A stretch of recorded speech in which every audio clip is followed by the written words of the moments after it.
I'm Erica Lukes here at the 2015 Mufon Symposium, and I'm sitting here with a person that has been very inspirational. He is a person that has witnessed a UFO. This was a life-changing experience. He can be seen on Hangar 1, second season, his story, and we're going to let him, Kevin Villa, share with us his experiences and how they impacted his life. So thank you for being here. You're I know welcome. that this is a new experience It for is. you. I'm used to being on the other side. Well, it's been a while, but I was on the other side of the camera for years. So. Well, we're happy that you're here, and I know it takes a lot for people to come forward. This is an incredibly frightening It took me 23 years. Why did you wait so long? Because after I first saw the UFO, I was interrogated aboard the ship by two men, and they made it very uncomfortable, and I knew better than to say anything to them, just based on past experiences in the military where I was a combat photographer, and in that we did all kinds of other pictures, where I had taken pictures of people before they go into the brig because they were crazy, not because they saw a UFO, but because they saw something minor or said something happened. So I knew the military looked down on that stuff. So after I saw it, 2 days went by, and then these guys came in and interrogated me. They were real nice at first, but then they turned mean, and I just told them I didn't see anything. Then when I got out of the military, I was retired. I got injured, so I was medically retired. I decided that I would tell my pastor and my wife and my mom. And the three of them actually had me 5150'd for 3 days. They actually said I was crazy. I had PTSD. I was having really bad nightmares, night sweats, tears, yelling, and then I tell them that I saw a UFO, and the next thing I know, my mom asks me to come up to her house the next day, and literally the sheriff's department is there, and she says, my son's gone crazy. And so I had to go to a mental institution and sit there for 3 days and convince the doctors that I wasn't crazy. And that was the last time I ever talked about it, up until 3 years ago when Mufon, who I'd filed a report with, got back hold of me and wanted me to go on Hangar 1. I told them absolutely not. And they started off with kind of the low man on the totem pole, and it went up and up and up and up and up until Jan Harzan called me. And he put me at ease. He told me I could do it anonymously. So they sent me a tape recorder, and I told my story on tape. And then literally right before they were going to go and print the show for the TV show, I emailed Paul Vivilod, and told him he could use my name. Oh, okay. So they redid the narration and used my name. That is so wonderful. I know it's hard, and we've had, the opportunity to talk over the weekend, and that's been wonderful. And I don't think people, especially all of you out there, if you've never had a personal sighting, this sort of thing impacts everything, and this is not something that people look forward to dealing with. It affects your life, it affects your mental health, it affects your physical health. And so for you to have to go through that, and I'm so sorry, but and for you to come forward is incredibly brave.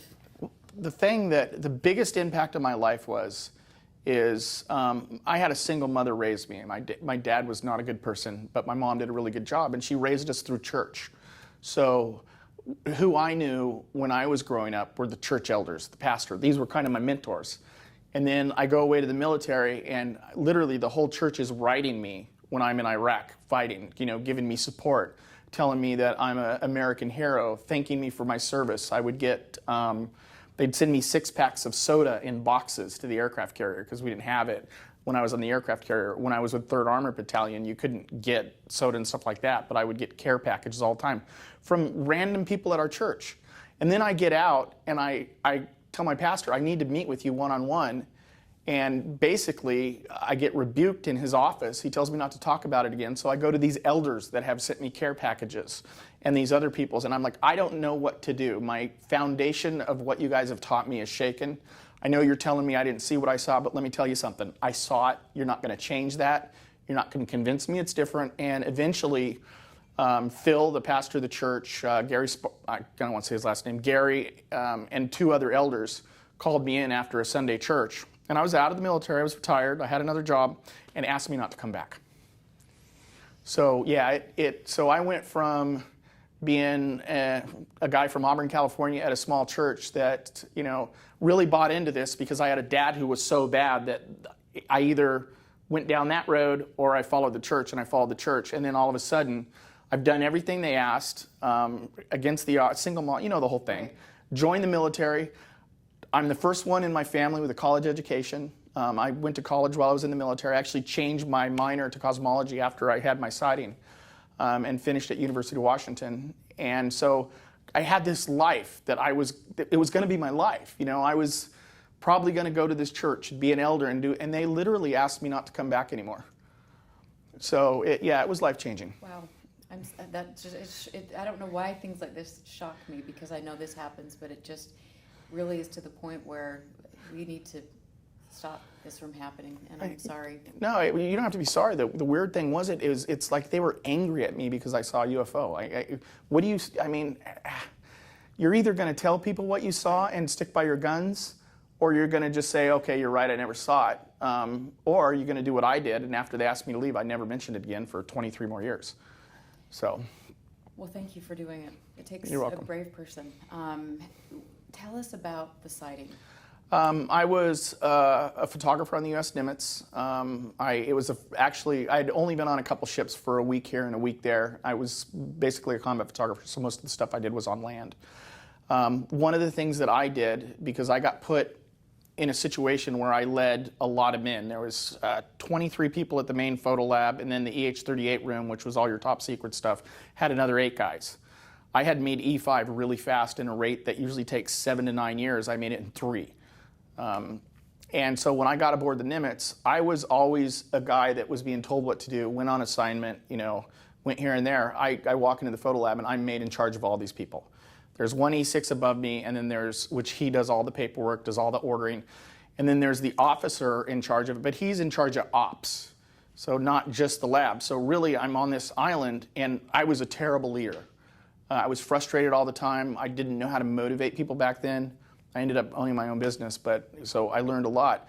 But by the end of the day, I was exhausted. I'd just come from a combat zone. I was wore out.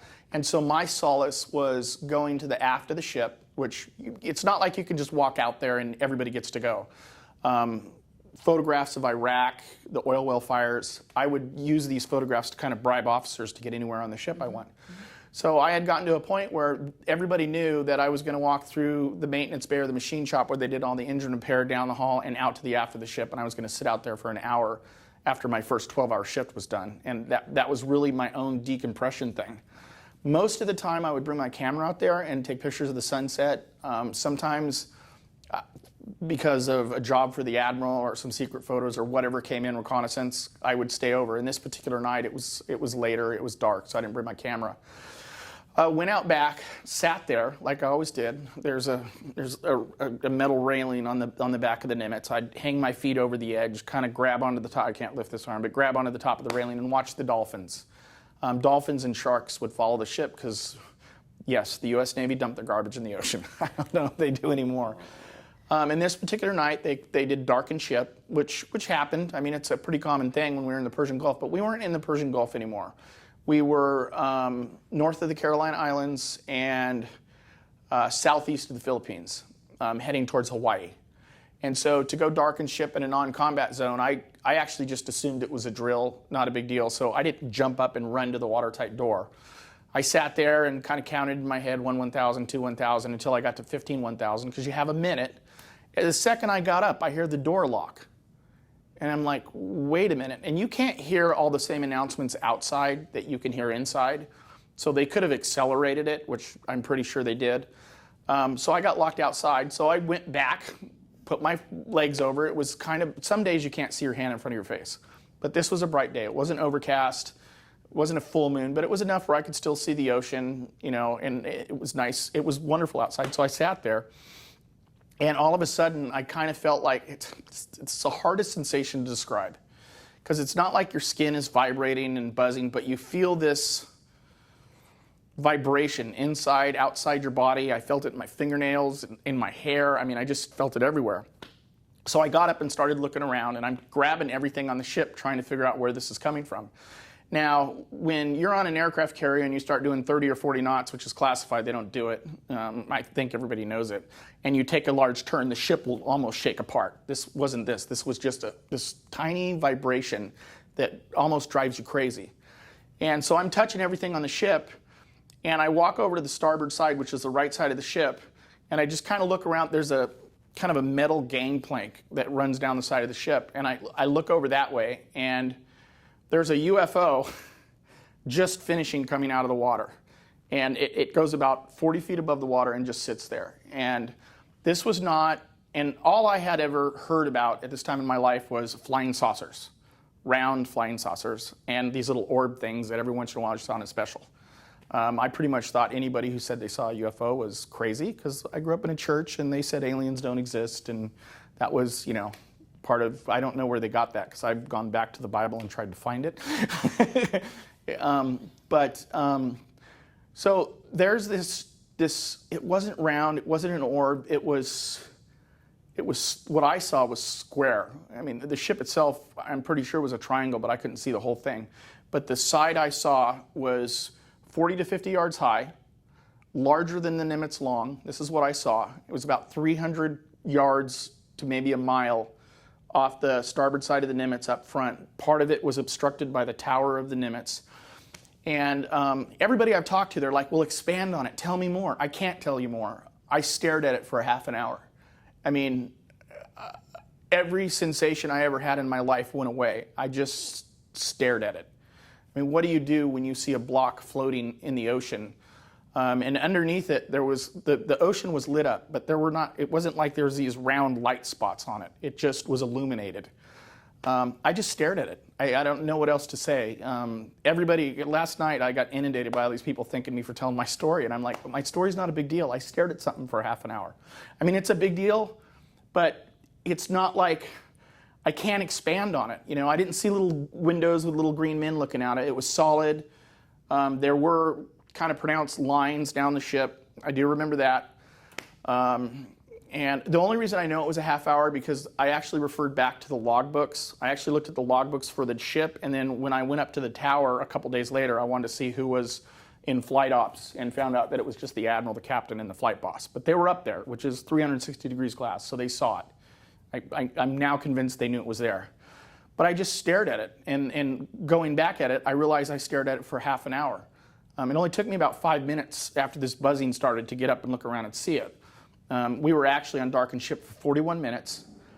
And of course, after it left, there was about another 5 minutes before they unlocked the watertight door and I went in. But I just stared at it. I mean, I was thinking something, but it's not like, I have a racy mind. I'm thinking about, what are my kids doing?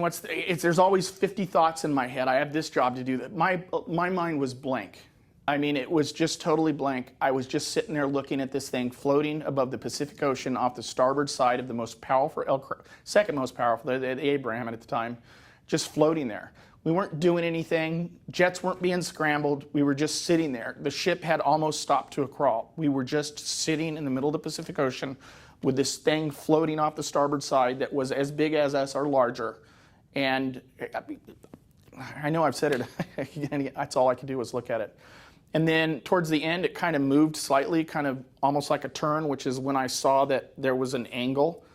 And I want to say that it went up and disappeared, because I think I saw it start to go up, but it was so fast that when I kind of noticed that upward motion, I looked up. And I'm a guy that's taken pictures of the SR-71 disappearing over the horizon. I did infrared imaging of it. I did spectral analysis, all this thing of this jet when it took off. That's a fast plane. They say it goes Mach 3, it goes much faster. You can watch it go over the horizon like this. I couldn't watch this thing disappear. It was that fast. It was just there and gone. And the thing I remember the most is after looking up, I looked down at the water expecting this huge wake, coming back at the Nimitz from whatever power, nothing. It was, the waves were doing, it was like nothing. There was no force down in the ocean, nothing displaced. The only time I ever saw water dripping was when I saw it just as it finished cresting the water. But when it took off, nothing. It didn't affect the ocean at all, which was mind-boggling to me. So you said that your mind was blank, but were there, I would be terrified. I actually, after it left, I had a few minutes before they did the all clear. I walked to the watertight door, I leaned up against the wall, and I slumped down, and I'm pretty sure I started crying. And I do remember at that moment thinking that everything I'd ever been taught was a lie. I felt betrayed. I felt betrayed by men who had raised me, who taught me a certain way. I just felt betrayed. I felt betrayed by everybody, by the government, by everybody. And then I got up and composed myself, and I went back in and went to sleep for a couple hours until I got called for some reconnaissance film, and I went down and I helped them with it. And then a day later, I got interviewed by, I'm pretty sure Naval Investigative Services, I don't know, 2 guys in clothes. We're in the middle of the Pacific Ocean. We have a beer day where everybody gets a beer. I got a beer that day. They asked me while they're interviewing me, hey, how'd you get locked outside? You're not in trouble. We just wanted to go over some questions because, anytime anybody gets locked outside, we want to know why. You want a beer? Oh yeah, I want a beer on the middle of the Pacific Ocean. So, but then about an hour later, it turned really angry because I told them that basically I just sat on the railing with my feet over the edge and watched for dolphins on the back. I didn't get up, I didn't move. Then they did the all clear and I went back inside. I knew enough at that point in my life. I was old enough. My career had progressed long enough. I actually had just applied to get in an officer program. I wanted to fly EH-38 or EH-60 helicopters.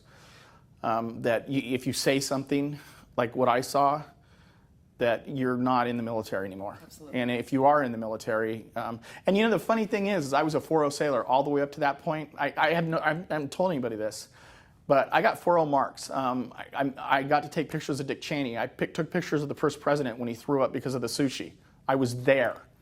Yeah, I followed Bush around when he came to Japan for the United States Navy. Yes. I had a top secret security clearance. I was in Iraq. I did combat photography. I took pictures of things in Iraq that are still classified. I've done classified stuff that's debriefed. I mean, I've done a lot of stuff, and you just know certain things you don't talk about.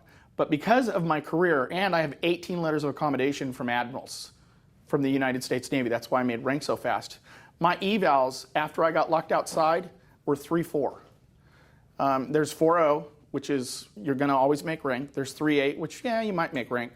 There's 3.6, you got a problem, and 3.4 is basically this guy, we don't want him around. I got medically retired 5 or 6 months after that, and then I still spent 2 years in the military for rehab I got hurt in Iraq. But yeah, I was in shock when I got my eval 3.4. I tried to justify it to myself. Well, it was the first time I've led 40 men. Not really, they're not men, they're kids. But a lot of the E4s were actually older than me because I was in a slow rank. It's a small community. And so I tried to justify it like that, but I remember talking to the officer in charge of ops and saying, did I really do this bad of job? And he said, we didn't do your eval. Your eval was done above me, and we think you did a great job. You're being medically retired anyway. I had actually been reassigned to the Bremerton Naval Hospital, but when I got my eval, I went back on the ship to talk to him and say, I don't understand this. So. I am sorry. That breaks my heart. It broke my heart too, actually. I know. This is so unfortunate on so many levels. You just see this life-changing, awe-inspiring, terrifying thing, and then you have to go through all of that. And Well, again, after being left from my church, I acted like it didn't exist for years and years and years until Mufon got back a hold of me and asked me to do the show. And this weekend is probably the best thing I've ever done for me. I'm so glad. And it's always nice to know that you have people that will support you and you can talk with, and that's how I feel with MUFON. It's an important organization. You don't think when I came here, I honestly thought I was going to see people with little,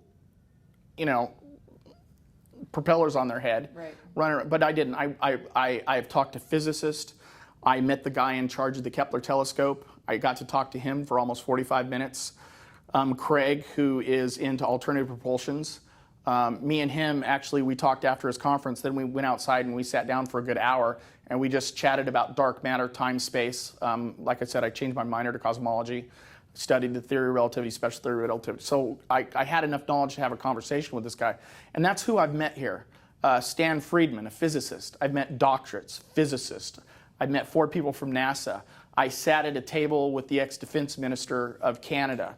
I talked to a shuttle astronaut the other day, commander. It's amazing to me, and that's what I want everyone to know. This is an incredibly intelligent group of people, mind-boggling intelligent, and dedicated, and it is something that we believe needs to be respected and taken seriously and really looked into. And we are happy that you have been able to share that, and you know that Well, I'm happy to Mufon be is here. always here. Thank you so much for being here. Thank you for interviewing me.